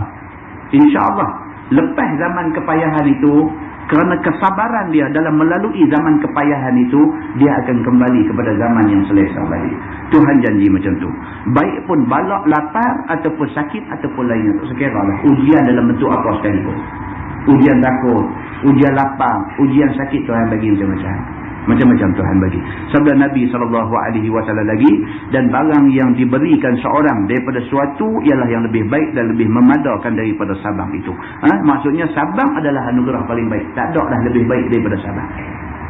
Apa pun mau sabar, tuan-tuan. Apa pun mau sabar. Nak beli kereta second hand pun kena sabar. Tuan-tuan, tak usah cakap lah soal sabar. Kita duk cerita tadi, payah tu, sabar tu semua. Sabar nak beli kereta second hand, sabar sahaja. Tak boleh kata ada duit ni nak pergi beli kereta. Tak kira dah aku nak pertuan wira. Nampak ya pertuan wira kan nak bayar duit nanti. Balik-balik dengan bersedung, dengan macam-macam juga dah kan. Hantar pergi kedai buat welding dengan bocak lain, dengan apa, gedebuk-gedebuk, habis beribu-ribu. Lepas tu dengan pergi perbaik, tak lagi karburetor bocok, tak lagi dia luar karat. Kira duk punggah duit keluar ni bukan sikit. Sabar sah. Saya lupa ni. Kan? Ada duit tapi ke mana tidak tengok bagi pasti dapat hak elok baru bayar duit. Sabar. Tak sabar ni selalu boleh faedah lepas tu. Selalu punya beli kereta ni hak terendam di Pahang itu ni banjir kena kat kita. Kita duduk sampai kita beli kereta, rupanya kita beli asam kelubi jeruk. Kereta duduk rendam dalam air, apa asam kelubi? Nanya kita. Sabar saya tengok minta geran saya nak tengok dia ni guna alamat dah belah Temeluk belah Kuantan. Sana itu ni pakai jadi jeruk, beda kereta jeruk ke apa. Jadi tak elok, cari hal lain. Kan? Sabar kok mana pun dia ada banyak kebaikan, banyak faedah dia. Maka tuntutlah pula apa kebajikan yang lain daripada Allah Subhanahu Wa Taala dan usahakan pada menuntutnya dengan amal anggota ataupun kira bicara. Kata At-Tirmizi daripada bab ini ada riwayat daripada Anas bin Malik radhiyallahu anhu dan bermula ini hadis hasan lagi sahih. Dia kata sabar yang tersebut kepujian dalam Quran. Dia kata dalam Quran banyak sebut tentang sabar. Sesungguhnya telah disifatkan Allah akan orang yang sabar itu dengan beberapa sifat yang besar. Quran banyak sebut. Dan disebutnya akan sabar itu di dalam Quran lebih daripada 70 tempat.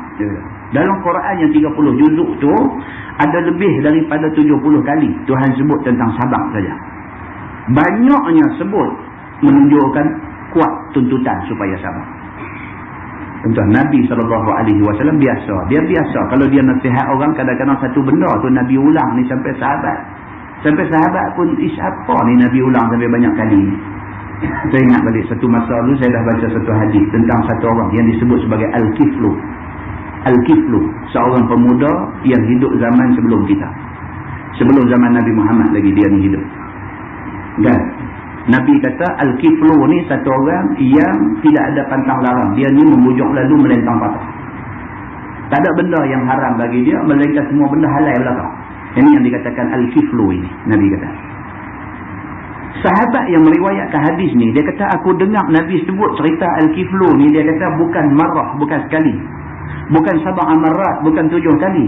Bahkan tak tahu berapa kali Nabi dah ulang sebut cerita Al-Kiflu ni di depan sahabat-sahabat. Sampai sahabat ni ada yang bila dengar kata, cerita ni berapa kali ulang ni, tak dengar.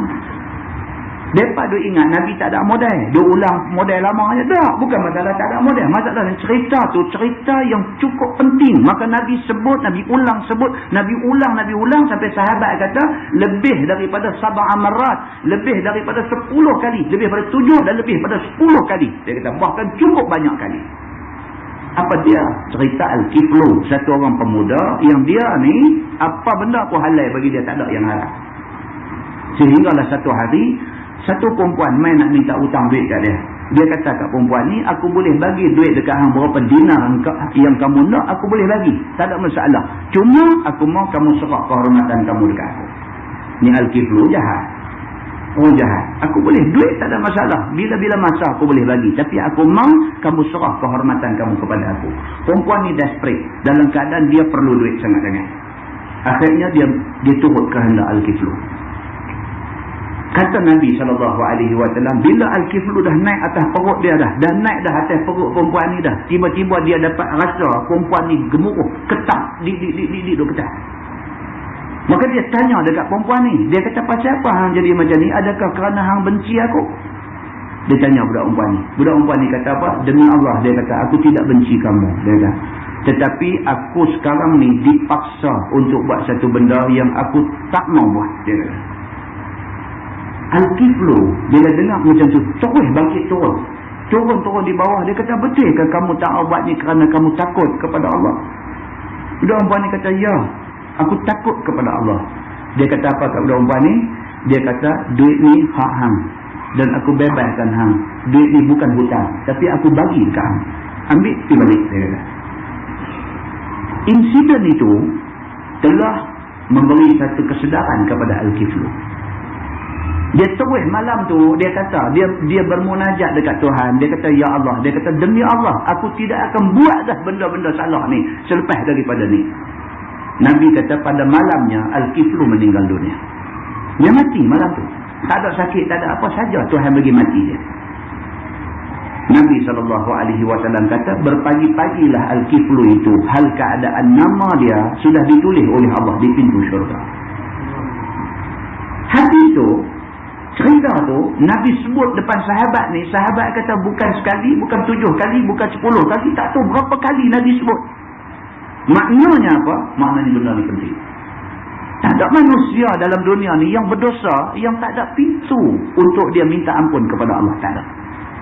Tidak ada manusia dalam dunia ni yang jahat, yang Allah terus cop atas dari dia, sehingga kan dia tak ada ruang untuk minta ampun dekat Tuhan. Tak ada. Sebaliknya, manusia tentu buat dosa. Cuma banyak sikit saja.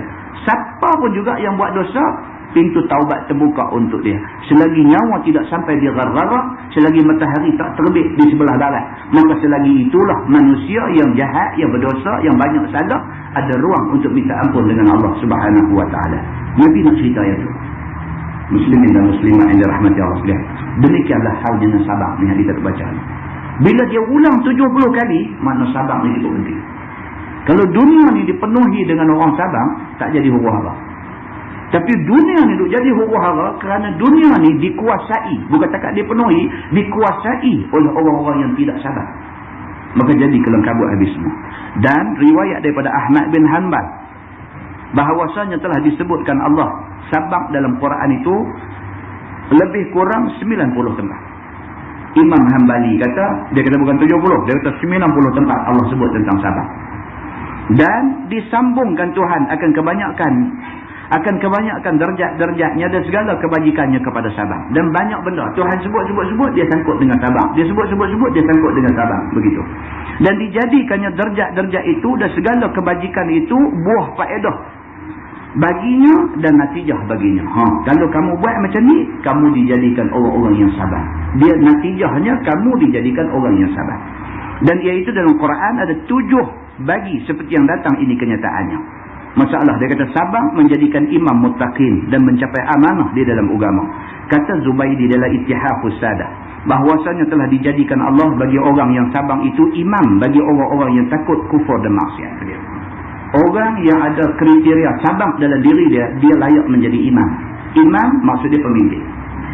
Nak ambil pemimpin, cari orang yang sabar. Sabar dalam maksud kata apa? Sabar, hak kita baca awal-awal tadi. Sabar dalam melakukan ketaatan kepada Allah. Sabar dalam menjauhi dosa dan maksiat terhadap Allah. Sabar apabila ditimpa musibah. Bila dia ada kriteria ni, dia ada ciri-ciri, dia ada sifat-sifat sabar macam ni, dia layak menjadi imam. Dia layak menjadi pemimpin. Dan disertakannya sabar itu dengan yakin. Dia bukan setakat sabar, bahkan dia mempunyai keyakinan dalam diri dia. Yakin kepada Allah. Dan bahawasanya dengan sabar dan yakin itu mencapai amanah dalam agama.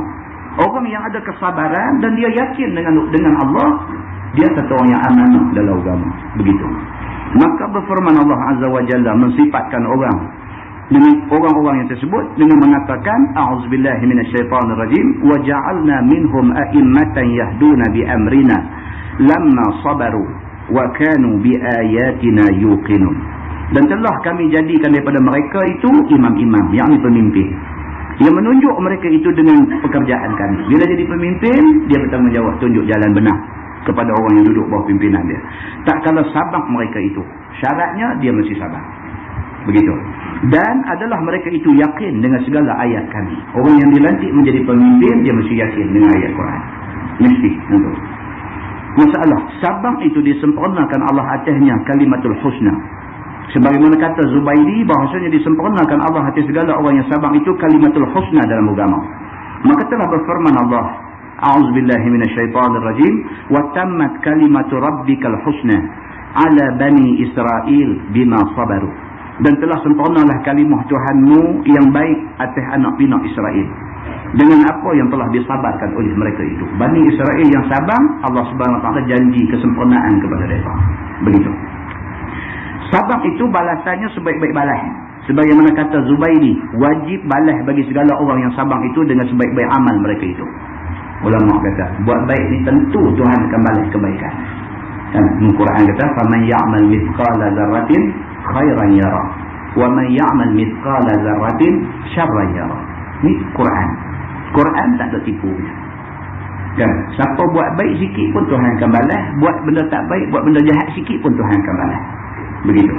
Baik, dan telah berfirman Allah Subhanahu wa taala, a'udzubillahi minasyaitonirrajim, walanajziyanna alladhina sabaru ajrahum bi ahsani ma kanu ya'malun. Dan demi sesungguhnya dibalas akan orang yang sabar itu akan pahala, yakni dengan sebaik-baik barang yang ada mereka itu mengamalkannya. Ini semua janji-janji Tuhan Al-Quran. Nah, abang kata sabar ni adalah satu benda yang disuruh oleh agama. Sabar itu dapat berganda-ganda pahala daripada amalnya. Sebagaimana kata Zubairi, digandakan pahala orang yang sabar itu ada tiap-tiap amalnya. Firman Allah, a'udzubillahi minasyaitonirrajim, ulaika yu'tuna ajrahum marratain bima sabaru. Bermula mereka itu diberi pahala 2 kali ganda. Dia buat satu amalan tapi dapat 2 ganda pahala dengan sebab barang yang disabarkan oleh mereka itu. Kalau sabar, buat satu amalan, Tuhan ganda bagi jadi 2 ganda pahala. Masalah sabar itu menjadikan balasnya, yakni pahalanya dengan tiada hingga dan tiada berhad. Banyak orang tak baca orang. Dia nak cerita kata banyaklah pahala. Dia baca banyak pun kalau balik duk rumah juga tak ada guna.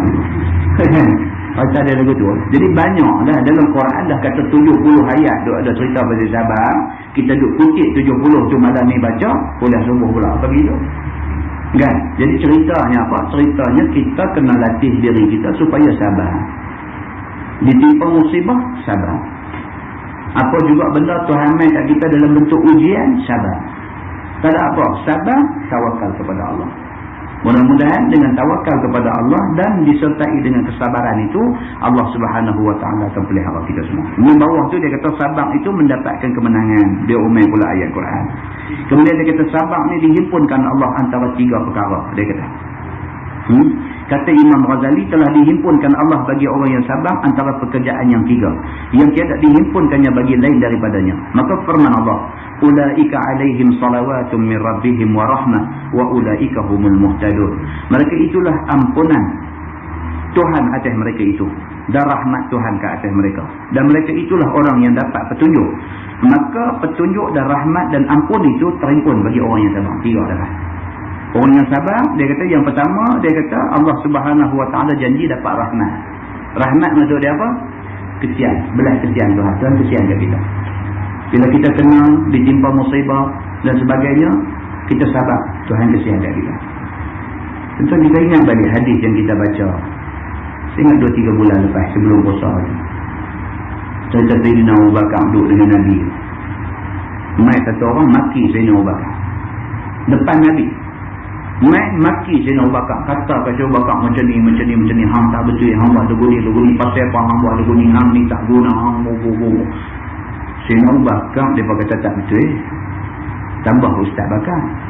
Kan? Sayyidina Abu Bakar dia kata tak betul. Dia main gasak depan-depan pula tu. Hang tak betul, hang buat lagu ni pasal apa, hang buat lagu ni kudung maki Sayyidina Abu Bakar. Melepong Sayyidina Abu Bakar ni duduk dengar. Nabi pun duduk tengok. Nabi tak kata apa. Sabar. Macam tu punya pandai. Kalau lawan kan nak selesai. Dia daripada rumah tadi memang nak renyak Sayyidina Abu Bakar kan. Duduk lawan dia. Bukan nak selesai masalah, senang tu lah. Cuma takkanlah Sayyidina Abu Bakar yang sama macam yang dia tuduh tu. Takkan Sayyidina Abu Bakar macam yang dia kata. Sayyidina Abu Bakar dia, Nabi pun dia. Oh, tak habis rupanya. Bila diam ni bukan kata dia nak mati. Dia pun duduk galak lagi, duduk hantar. Bila dah sampai satu peringkat, Sayyidina Abu Bakar pun nampak dia perlulah mempertahankan diri. Sebab dia tak seperti yang ditahmahkan tu. Maka dia rasa dia perlu mempertahankan diri. Bila Sayyidina Abu Bakar start aja bercakap nak mempertahankan diri dia, Nabi bangkit. Kita ingat kita baca hadis tu. Nabi bangkit. Sayyidina Abu Bakar pun saya terkejut. Dia tengok Nabi bangkit dia. Pasal apa Nabi marah kat aku kan? Aku cuma nak mempertahankan diri. Takkan nak mempertahankan diri daripada tahmahan pun salah. Nabi bangkit dengan muka nampak macam tak seronok. Dia pun tak seronok. Dia pun berhenti daripada mempertahankan diri dia. Dia pergi ikut Nabi. Dia kata, ya Rasulullah, pasal apa kamu bangkit tinggal aku dalam keadaan nampak kamu macam tak senang dengan aku? Nabi kata apa kat dia?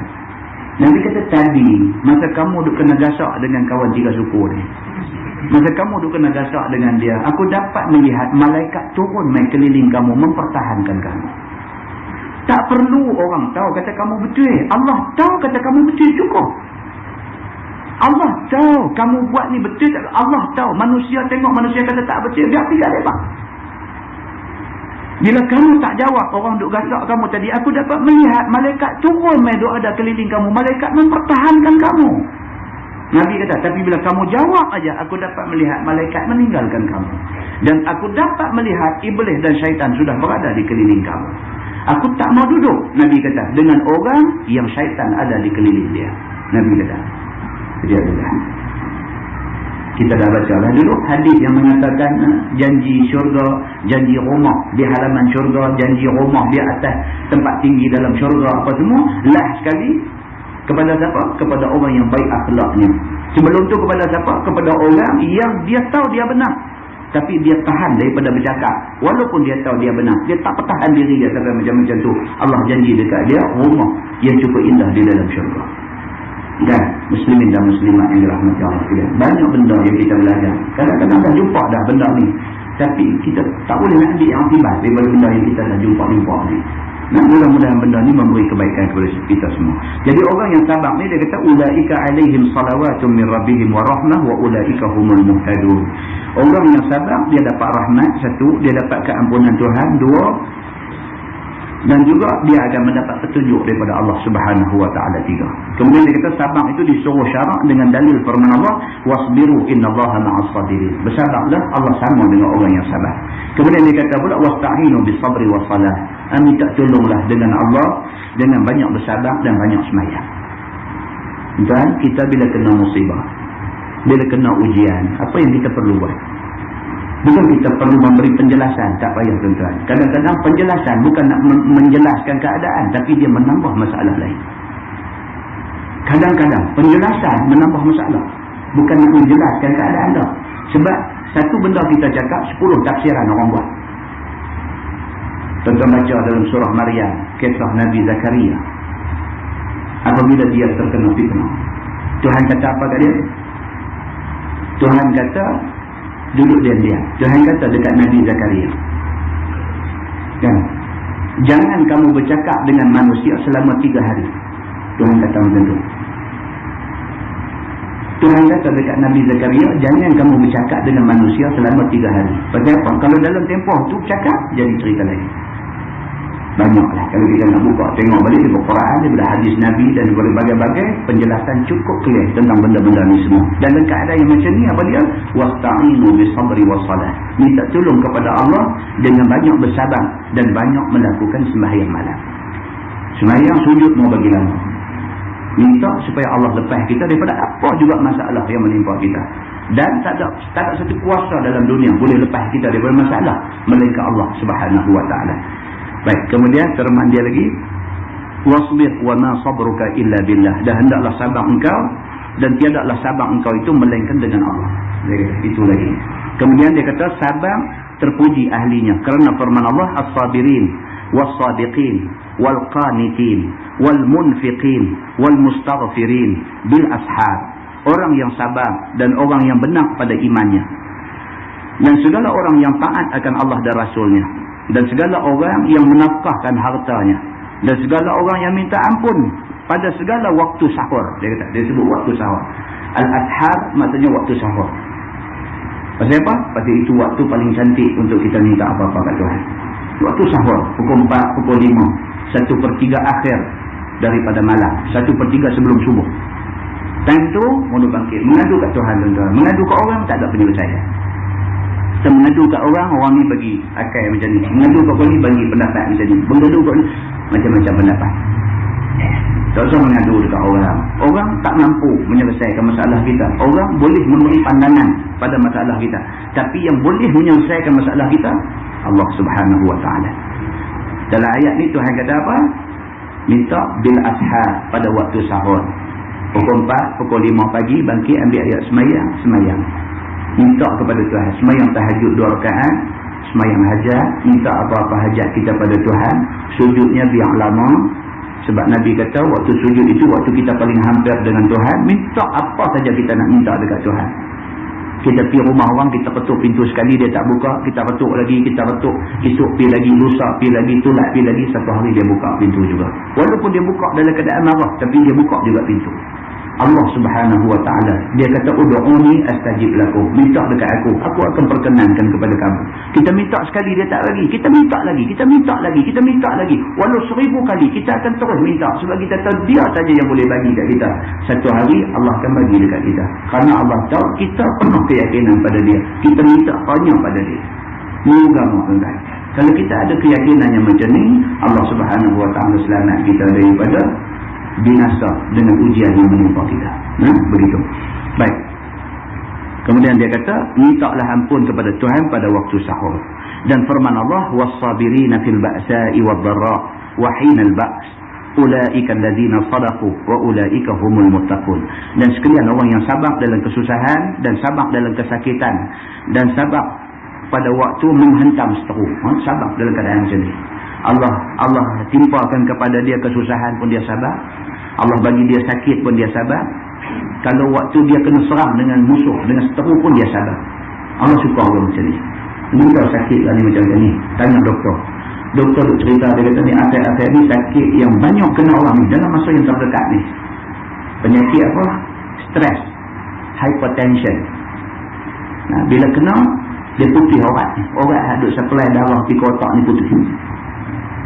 Bila putih, dia jadi bleeding, dia pendarahan dalam kepala. Bila kena macam tu, ikut tahap darah tu keluar banyak mana. Ada yang kena macam tu slot terus masuk hospital, kena sunyi apa pun tak tahu, ayam dia masuk aja. Baru ni doktor di hospital besar Pulau Pinang seorang, muda lagi, baru keluar universiti, baru 3 bulan kerja, baru nak dapat gaji yang ketiga, baru menikah 2 minggu. Doktor muda, habis kerja, pergi masuk bilik doktor, sembang dengan kawan-kawan pasal nak balik, keluar daripada hospital, masuk dalam kereta nak start enjin, kena. Doktor duduk di hospital, duduk kerja dalam ubat hari-hari, kena. Dia tarik berbuih mulut. Orang lalu nampak, turun dibuka pintu kereta, usung dia buat keluar. Masuk dalam hospital, doktor tengok, kawan mereka sama-sama doktor, panggil habis doktor pakar apa semua, turun mai pergi check, scan dia dan sebagainya, buat pembedahan hari tu juga nak selamatkan dia. Pasal apa? Orat tu sudah pecah.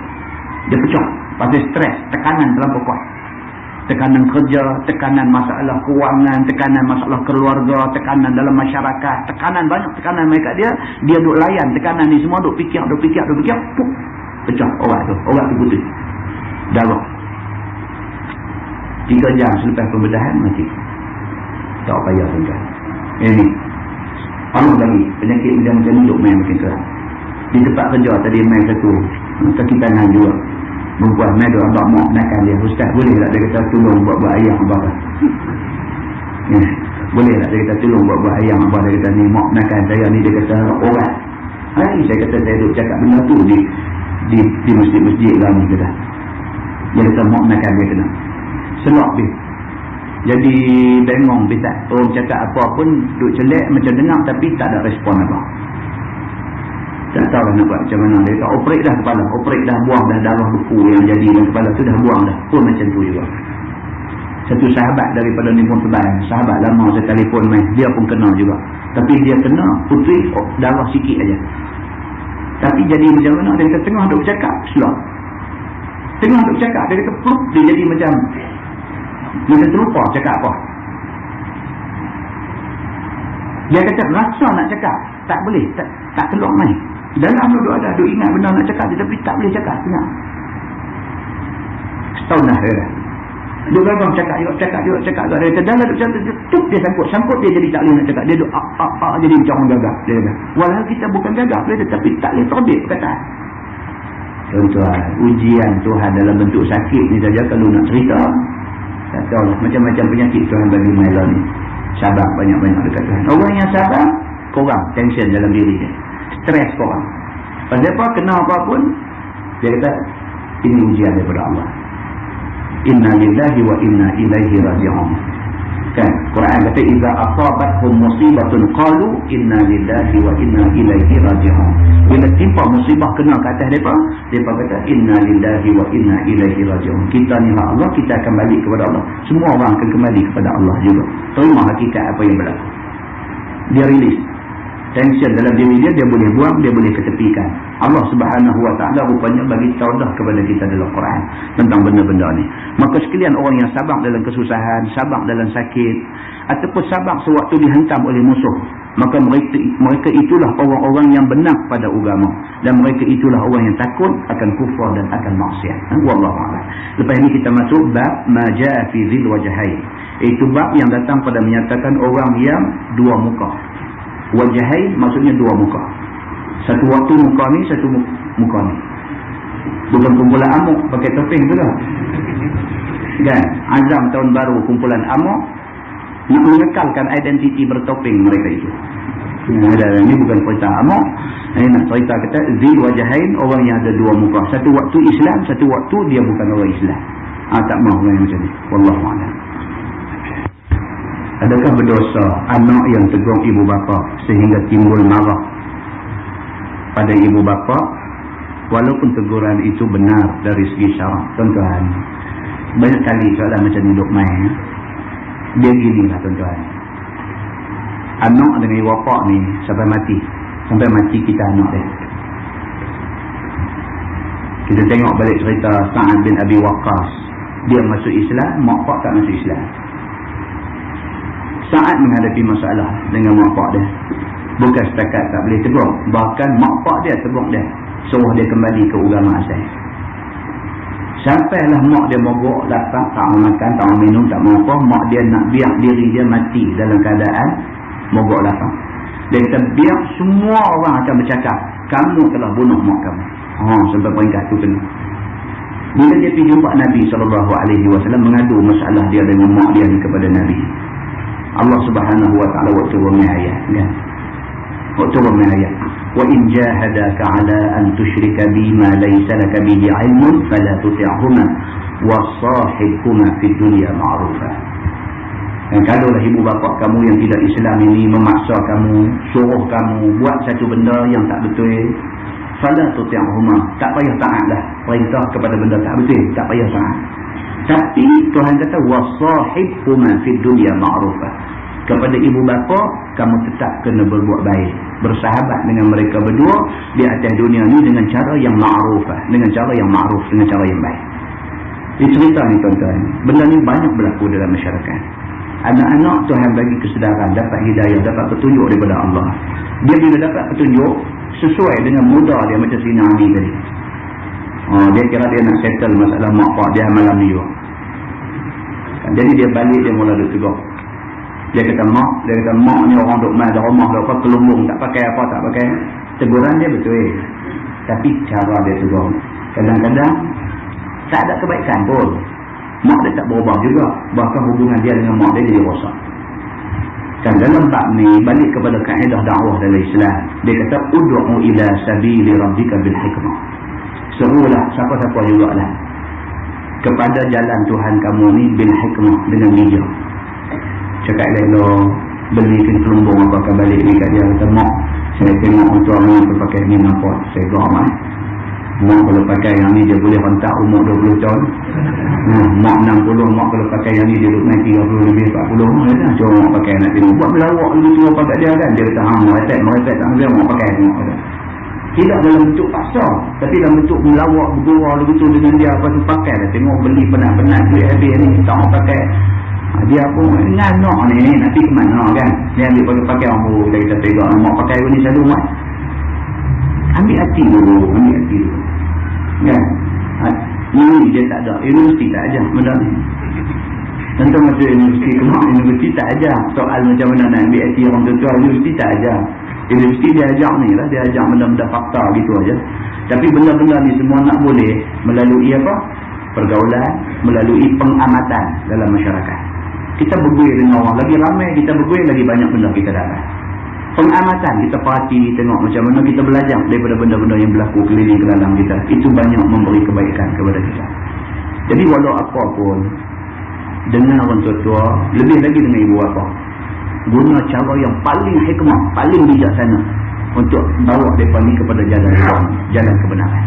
Ada ibu bapa tak semayang langsung je kan, anak-anak. Saya banyaklah cerita benda-benda macam ni kan, banyak sangat. Yang anak ni masuk pusat pengajian tinggi dan sebagainya untuk pertama kalinya dapat kesedaran tentang hukum hakam agama, kan? Bila anak dapat kesedaran tinggal habis ni pakai apa nama skirt sulung-sulung pendek pun, anak perempuan boleh duk pakai sulung pendek. Tapi bila dia masuk mengaji, dengar penjelasan kawan-kawan hak kuat agama meluk terang kat dia begitu ni, dia ambil beli buku baca dan sebagainya, sendiri dia berubah. Bila dia berubah jadi elok, balik dia rumah mak pak jadi masalah. Tengok apa ni bukan anak kami, dia duk main macam tu. Anak kami tak pakai tudung-tudung lagu ni, dia duk main macam tu. Dan ini masalah ni banyak berlaku. Jadi kebijaksanaan itu sangat perlu dalam soal dakwah. Kalau sekiranya dia bijaksana, dia pandai macam mana cara nak selamatkan keadaan daripada jadi tegang, maka dia orang yang menepati yang Allah sebut dalam Quran tadi, ud'u ila sabili rabbika bil hikmah wal mau'izatil hasanah wajadilhum billati hiya ahsan. Tuhan kata wajadilhum billati hiya ahsan, dan berdebatlah, berbahaslah, bercakaplah dengan mereka ini dengan cara yang paling baik. Bukan cara marah-marah, bukan cara paksa-paksa, tapi cara yang paling baik. Terang kat mereka bagi mereka tak ingat marah kita. Terang kat mereka bagi mereka rasa mereka salah. Dia tak dipaksa untuk mengaku salah, tapi daripada penjelasan, daripada penerangan yang kita bagi kat dia tu, dia rasa dia bersalah. Dan akhirnya dia berubah kepada yang lebih baik. Mudah-mudahan Allah bantu kita untuk kita nak buat benda baik di atas dunia ini. Yang baik itu daripada Allah, yang tak baik itu silap saya. Kita sambung dengan tasbih kafarah dan surah Al-Asr. Assalamualaikum.